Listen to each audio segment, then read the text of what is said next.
بسم اللہ الرحمن الرحیم. یہ امریکہ اسرائیل نے جنگ کو مذہبی ٹچ کیوں دیا؟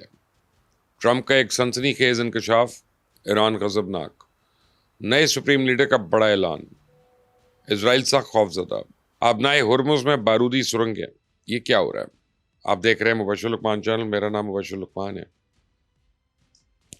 اس میں کوئی شک نہیں کہ اسرائیل اور امریکہ کی ایران کی یہ جنگ اخلاقی اور سیاسی حمایت سے محروم ہے، لیکن امریکہ میں صورتحال اس سے بالکل مختلف ہے.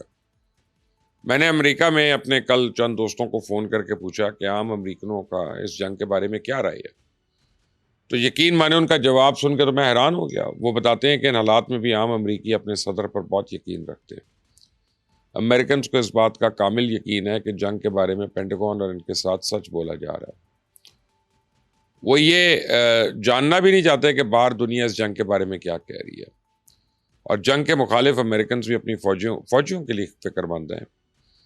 یہ باتیں میں نے آپ کو اس لیے بتا رہا ہوں کیونکہ آج پریزیڈنٹ ٹرمپ کے ایک بیان پہ میڈیا اور سوشل میڈیا پہ بڑی لے دے ہو رہی ہے. پریزیڈنٹ ٹرمپ اپنے ایک بیان میں کہتے ہیں کہ جیرڈ کرشنر، پیٹ اور اسٹیو وٹکاف نے بتایا کہ انہیں یوں لگا کہ ایران بہت جلد امریکہ پہ حملہ کر دے گا. تو پریزیڈنٹ ٹرمپ نے جنگ کی ذمہ داری اپنے دماد پہ کیوں ڈالی؟ اس پر تو میں بعد میں بات کروں گا. پہلے ذرا وہ کلپ سن لیں. The situation was very quickly approaching the point of no return, and the United States found it intolerable, in my opinion, based on what Steve and Jared and Pete and others were telling me, Marco, so involved, that I thought that they were going to attack us. میں آپ کو بتاؤں کہ Jared کرشنر اور Steve وٹکاف جو ہیں ایران کے ساتھ مذاکرات میں بھی شریک تھے. ہمارے میڈیائی دانشوروں کو یہ بات ہضم ہی نہیں ہو رہی تھی کہ ایک سپر پاور کا صدر اپنے دماد و مشیر کے مشورے پہ کیسے جنگ شروع کر سکتا ہے. ہمارے تجزیہ کاروں کو شاید اس بات کا اندازہ ہی نہیں کہ یہ نفسیاتی حربہ ہے. پریزیڈنٹ ٹرمپ نے یہ بات صرف اور صرف اپنے ووٹرز کو متوجہ کرنے کے لیے کی ہے. ورنہ جنگ سے پہلے ہم سب نے دیکھا کہ پینٹاگون اور سینٹکام نے دن رات طویل میٹنگز کرتے رہے، وائٹ ہاؤس کو لمحہ بلمحہ صورتحال سے آگاہ کر رہے تھے. ہم یہ بھی جانتے ہیں کہ ایران پہ حملے کا فیصلہ کوئی ایک دن میں نہیں ہوا، بلکہ امریکہ پچھلے 1.5 سال سے اس جنگ کے لیے پلاننگ کر رہا تھا. اب دیکھیں کہ غیر محسوس انداز میں اسرائیل اور امریکہ دونوں اس جنگ کو مذہبی ٹچ دینا شروع ہو گئے. صرف ٹرمپ ہی ایونجلک کرسچن سے غیر معمولی دعا نہیں کروا رہے، بلکہ نیتن یاہو بھی غزہ جنگ سے لے کر اب تک اپنی درندگی کے اس کو مسلسل مذہبی ٹچ دے رہا.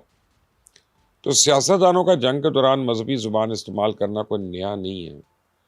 یہ ایک نفسیاتی ہتھیار ہے جس کے ذریعے کوئی بھی رہنما اپنی عوام کی حمایت حاصل کرنے کی کوشش کرتا ہے، انہیں ذہنی طور پہ نقصان اور بربادی کا سامنا کرنے کے لیے تیار کرتے ہیں.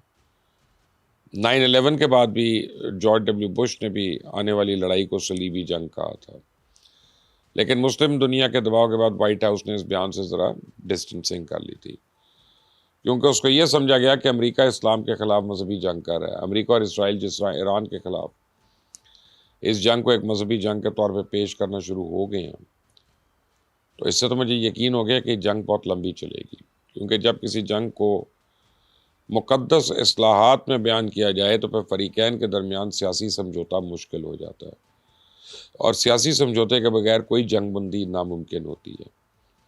اب تو عالمی سطح پہ بھی تنقید ہو رہی ہے کہ مذہبی بیان بازی نے عسکری نوعیت کے فیصلوں میں غیر ضروری مذہبی رنگ بھرنا شروع ہو گیا.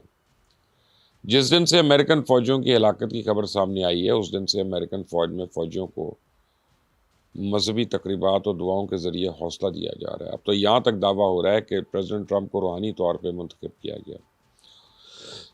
دوسری جانب نیتن یاہو بھی بائبل میں دشمن ممالک کا ذکر کر کے عوام میں ہم مقابلہ وہ کے جذبات کو مضبوط کر رہا ہے.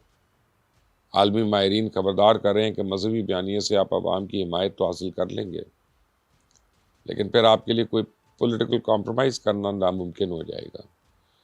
اب اسرائیل کی منافقت دیکھیں کہ ایک طرف وہ اپنے لوگوں کو ان کی ہمدردیاں حاصل کرنے کے لیے مذہب کی آڑ لے رہا ہے، دوسری طرف وہ اس بات سے سخت خوفزدہ ہے کہ کئی مسلمان ممالک ان کے خلاف اکٹھے نہ ہو جائیں. تو اسرائیل کے سابق وزیر اعظم نے ابھی حال ہی میں ایک انٹرویو میں کہا ہے کہ ہمیں اس بات کو یقینی بنانا ہے کہ ترکی، قطر، شام اور حماس مل کر کوئی نیا اتحاد نہ بنا لیں.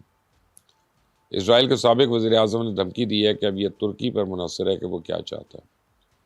اگر وہ امن چاہتا ہے تو ہم یقینی طور پہ امن چاہتے ہیں، لیکن اگر وہ ہمیں دہشت گردی سے